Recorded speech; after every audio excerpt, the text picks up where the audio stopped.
Hi everyone, here are your notes for, wow, I just said it really weird. Here are your notes for section 6.1, which is getting into greatest common factors and factoring by grouping. So all of chapter 6 is going to look into all the different methods of factoring to make sure that we are factoring experts. So 6.1 should hopefully be the easiest of the grouping. We will get to a little bit more elaborate problems, but hopefully it's not anything that's too crazy for you. Okay, so do we remember how to factor out a greatest common factor? So here are 4 examples. Remember to pause me at any point in time to get yourself caught up. I'm going to keep plugging away here since I already have them written down. All right, so we need to factor out the greatest common factor. Let's start with A first. I have 2 terms in this binomial. I have a 9z and an 18. So what I'm looking for is which of these, what's the common factor between 9 and 18? Well, that would be 9. So if I do the reverse of the distributive property and factor out a 9, 9 times what is 9z? Well, z. And 9 times what is negative 18? Negative 2. So my factored out form is 9 times z minus 2. If I were to multiply it back, I should get to the original. For B, I have 56 and 35, so we're thinking about, well, what would be the greatest common factor of 56 and 35? That's a 7. I have an m and I have a p. There's nothing in common between m and p, so I can't take out a variable. So if I factor out a 7 from 56, that gets me to 8. I'm left with an m, because 7 times 8m would get me back to that 56. And then factoring out a 7 from 35 is 5, and the p comes with, because if I were to multiply that, 7 times 5p would get you to 35p. So there would be our answer for B. For C, we have a 2 and a 5. There are no common factors between 2 and 5, so I can't do anything there. Excuse me. For D, I have a 12 and a 24, so I can take out a 12. That would get you 1. You need to have something there. Don't put nothing. Don't put a 0. Don't leave it blank. You need to have a space filler in there. In this case, it's going to be a 1. So it would be 1 plus 2z. So if I were to multiply those back, I would get back to 12 plus 24z. Okay, so those should have seemed pretty easy. Now let's make them a little bit more complicated. So now we're going to factor out the greatest common factors here. So starting with A, going one step at a time. I have 9 and 12. The greatest common factor of 9 and 12 is 3. Now I have x squared, which really is the same as x times x. And I have x to the third, which is really the same as x times x times x. So how many x's do we have in common? Well, I have 2. So I'm going to factor out x squared also. So what's left over? Well, 9 divided by 3 is 3. I had x squared, took out an x squared, so I'm left with no more x's.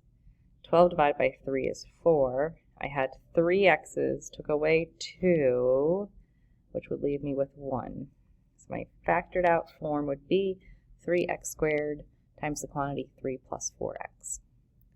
Jumping down to B, I've got a 32, 24, and 40. So we can take out 8 from all of those. Here I have 4 p's, 3 p's, 5 p's. The trick is you always are just going to go with the smallest exponent. So I can take out 3 p's, so p to the third. All right, so now what's left over if we take that out? Well, 32 divided by 8 is 4. 4 p's, take away 3, leaves you with 1. 24 divided by 8 is 3. 3 p's, taking out 3 p's leaves you with none. 40 divided by 8 is 5. 5 p's, taking away 3, leaves you with 5 p's. Or p squared. So that'll be your final answer there. C, I got a 3, 15, and 24, so it looks like we can take out a 3. I have k to the 4th, k to the 7th, k to the 9th, so my smallest k is k to the 4th. Alright, so if I take 3 and divide it by 3, I get 1. Taking 4 k's out of 4 k's leaves you with none, so that's just going to be a 1. 15 divided by 3 is 5, k to the 7th, taking away 4 would leave you with k to the third. 24 divided by 3 is 8. 9 k's, take away 4, leaves you with k to the fifth. So that would be your final answer there. And then for D, we've got 24, 18, and 6. So 6, we can take out 6 from all of those numbers. My smallest exponent on my m looks like it's 2, so I can take out m squared. My smallest exponent on my n is n to the first, so I can take out 1n. All right, so 24 divided by 6 is 4. 3 m's taking away 2 leaves you with 1. 2 n's taking away 1 leaves you with 1. 18 divided by 6 is 3. M squared divided by m squared is none. N divided by n is none. 6 divided by 6 is 1. M to the fourth, take away 2 would be m squared. N to the third, taking away n is n squared. Hopefully you can see that there. All right, so we've got 6m squared n times the quantity 4mn minus 3 plus m squared n squared. All right, keep on going. E, we have 25, 30, and a 15. So again, pause me to get yourself the problems written down and then continue back on. So it looks like we can take out a 5. My lowest exponent on my x squared is x to the 0. So I can't take any x's out because there are no x's right here in that middle term. My y to the y exponent, they all do have y. So my smallest y is y to the third. All right, so 25 divided by 5 is 5. X squared doesn't change. Y to the third goes away. 30 divided by 5 is 6. Y to the fifth divided by y to the third is y squared. 15 divided by 5 is 3. Bring down the negative. X to the fourth doesn't change. And my y to the seventh, when I divide out the y to the third, it's going to become y to the fourth. There it is. Okay, so factoring out greatest common factors. Okay, so what happens if your greatest common factor is a binomial instead of a monomial? So here we have the quantity x minus 5 plus x plus 6. I'm going to consider this whole thing one term. And then my second term is, like a different color, x plus 5 times x plus 2. So what do they both have in common? Well, they both have an x minus 5 in common. So I can factor that out. So I'm going to factor out the binomial x minus 5. So if I take that out, what am I left with? Well, here I'm left with x plus 6. So I need to do an x plus 6, right? Because wouldn't that get me back to the original? Plus, get rid of that arrow, there we go. And then if I take out an x plus 5 here, what am I left with? 2x plus 5, right? So if I redistribute it, that would get me the first, the blue highlighted. This would get me the orange highlighted, or the yellow, whatever color you would think it would be. So now how do we simplify what's inside my set of parentheses there? Well, I can just ignore the parentheses and just combine like terms. So we get x plus 5, that stays. I have an x plus a 2x, which would make 3x. And I have a 6 and a 5, which add to make 11. So x plus 5 times 3x plus 11 would be our final answer there. Very neat how that works, huh? All right, so let's jump down to B. Here is my first term. Here's my second term. What do they have in common? And I think I have, yep, I have a typo here. That's not supposed to be in there. Get rid of that n. So they both have an m plus n squared in common. So I'm going to put that on the outside. So m plus n squared. So then what's left over if I take this out? Take this out. I'm left with a z squared. What's left over if I take it out in the second box? I'm left with x squared. So we have m plus n squared times z squared plus x squared, which we'll be able to get that further as we move on in our lesson, but we're going to stop there. And then next one. Oh yeah, I didn't cancel out that B. This should be a C. There we go. Okay, so here we have our first set. Here we have our second set. What do they both have in common? They both have a p minus 5, so I'm going to take that out. If I take this out, what am I left with? A p plus a 2. If I take it out here, I'm left with minus 3p plus 4. And the reason why I'm putting that in parentheses is because I need to subtract both the 3p and the 4, which really would be minus 3p minus 4. Distribute that negative in there. So combine that with your p plus 2. Gives me p minus 5, so that stays.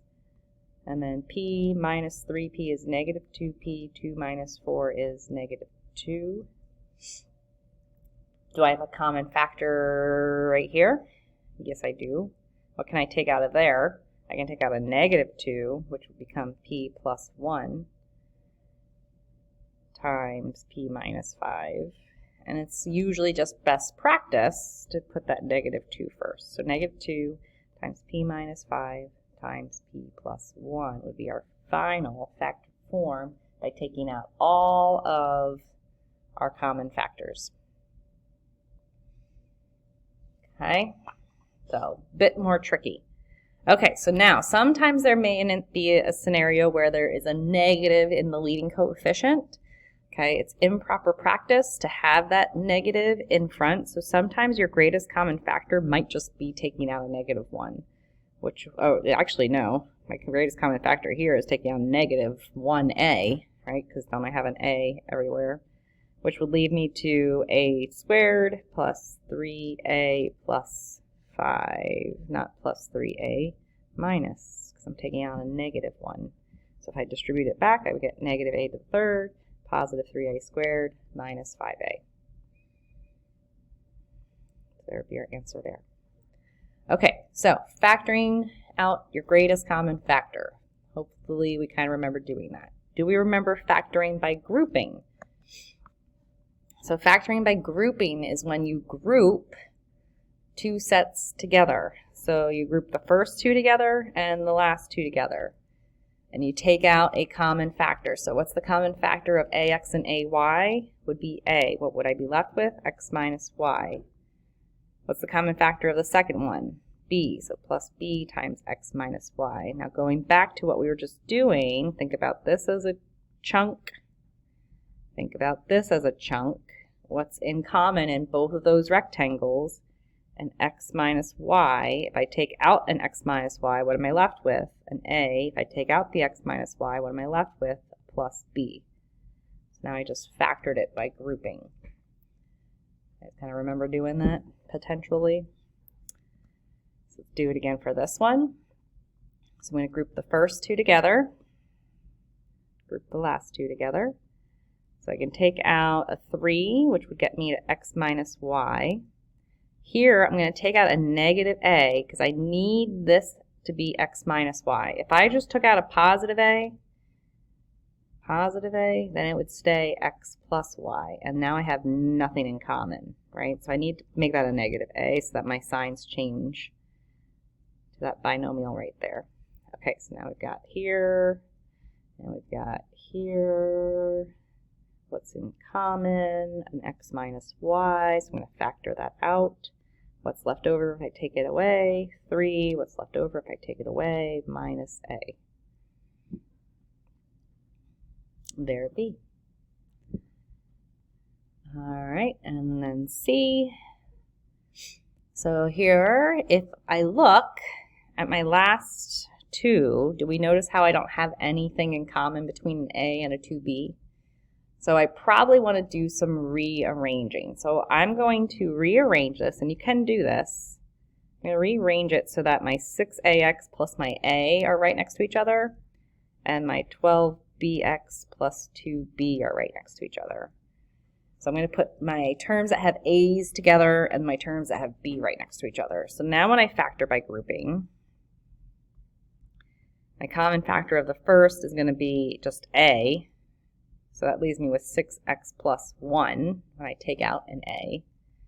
In my second one, if I take out, looks like a 2 and a b, I'm going to take out 2b, then I'm left with a positive 2b. I'm left with 6x plus 1.